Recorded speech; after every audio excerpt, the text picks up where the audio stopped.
Нема повеќе ученички превоз од дома до училиште. Од сега сите оние кои учат надвор од местото на живење ќе патуваат исклучиво со редовни автобуски линии.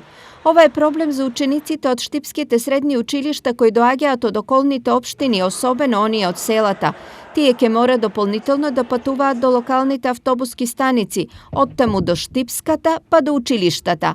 Поради ова тие денес протестираа пред Штипската локална самоуправа. Некои деца упетипола им е превозот. Треба станат се бали учители за да стигнат далеко им е. Некои треба да патуваат дури 3 километра, треба да изодат за да стигнат до нивната станица. И ова на никој не одговара. Превоз е исто така и за нас од Радовиш. Патуваме со редовната линија, со Струмица експрес, ама патуваме и со тие со редовни. Првиот автобус е у 5:40 и ние у 6:20 сме тука, а часовите ни почнуваат у 7:30.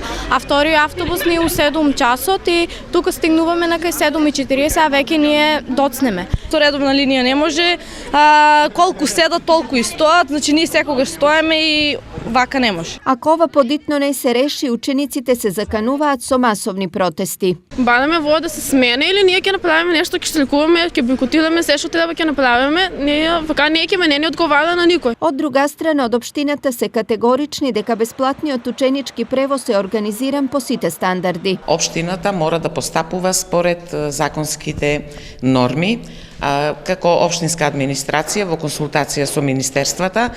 Строго ни е посочено дека мораме да го почитуваме законот за превоз на ученици, односно општината да го користи меѓуопштинскиот линиски превоз. А тоа значи дека секој ученик кој живее во друга општина, учи во нашата општина, бесплатен превоз има од автобуската од матичната општина до автобуската во нашата општина. На тој начин секој ученик е покриен, но не до вратата на училиштето, туку до автобуската станица. Инаку во Штип правото на бесплатен ученички превоз го користат 1100 ученици. Новините за користење на линиски превоз директно засега околу 370 ученици кои доаѓаат од другите општини.